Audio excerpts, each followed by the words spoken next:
Bonjour, je m'appelle Sylvie, j'ai 60 ans, je suis la maman de Manon qui a 31 ans, qui a un polyhandicap et qui vit dans une structure d'adultes femmes de Douvres.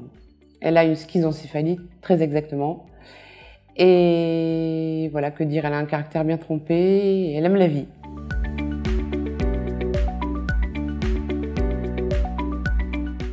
Donc dans le quotidien, bien, il faut l'aider pour tous les gestes du quotidien. C'est-à-dire qu'il faut la laver, l'habiller, il faut du matériel très spécifique. Parce qu'elle a en plus une obésité, en plus d'une schizoencéphalie, elle a un problème d'obésité. Donc il faut lève-personne, fauteuil électrique manuel, fauteuil manuel, chaise douche, etc. Et sinon pour manger, elle mange un peu seule. Il faut juste lui préparer. Il y a toujours des progrès. C'est lent. Parce que là, on a 30 ans, on est à 30 ans. Mais le boulot, il y a toujours un résultat, quoi. Donc, il faut continuer.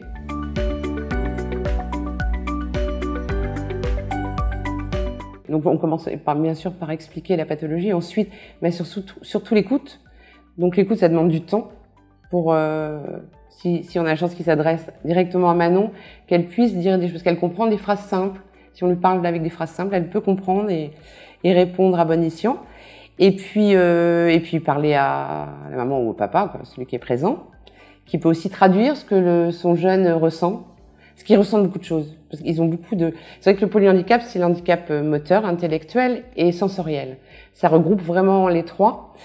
Donc ça nous laisse peu de possibilités. Mais ils ressentent. Et ils ressentent surtout l'empathie que les autres peuvent avoir envers eux. Et donc ça, c'est hyper important. Un sourire, c'est déjà l'ouverture à la communication. C'est tout simple. Je crois que tout le monde peut le faire, le sourire. Et là, du coup, ils le sentent, ça. Et donc, ils sont beaucoup plus détendus.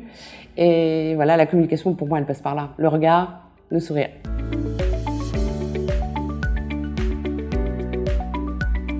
Bien sûr, il y a les infirmiers, la kiné, ou le kiné cette année, psychomotricienne, les éducateurs, les aides-soignants, les animateurs, elle aime beaucoup les animateurs, les AMP,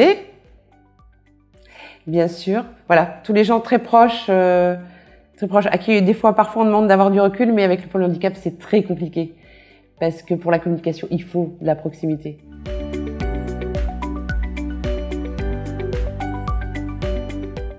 Eh bien, la première chose, c'est de la tutoyer parce qu'elle comprend pas le vouvoiement. De se donner son prénom et de l'appeler par son prénom. Et là, c'est vrai que ça simplifie les choses. Le vous, elle se retourne. Elle se sent pas visée, quoi. Et puis voilà, prendre le temps de décrypter ce qu'elle dit.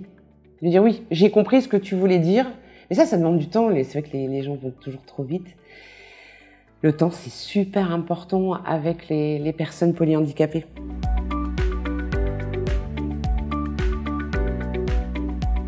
Oui, il y a besoin d'un lève-personne. Dans tous les services, il n'y en a pas. Moi, je me suis un peu fâchée avec une chef de service il y a quelques années.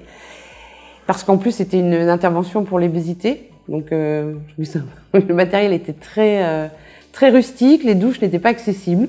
Alors qu'avant l'intervention, il fallait une douche. Et bon, la fois d'après, il y avait un lève-personne tout neuf. On m'avait écouté. Bon, je pense aussi qu'il faut le dire, il faut en parler. Les gens ne savent pas forcément.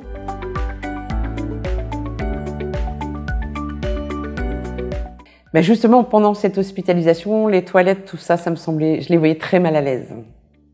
Et bon, j'étais plus jeune aussi, moi, dans l'expérience du handicap, peut-être. Et du coup, je faisais pour eux, quoi. Bon, c'est moi qui me charge. Bon, en plus, j'étais présente. Hein. Et bon, après, j'ai compris que c'était souvent l'ignorance qui m'était mal à l'aise. Et je pense que, après, c'est pas donné à tout le monde, mais il suffit d'un peu de bon sens et d'empathie, de bienveillance. Et ça, les personnes polyhandicapées le ressentent, comme je disais tout à l'heure. Ils le ressentent, la bienveillance. Et du coup, ils sont plus cool et la communication passe mieux.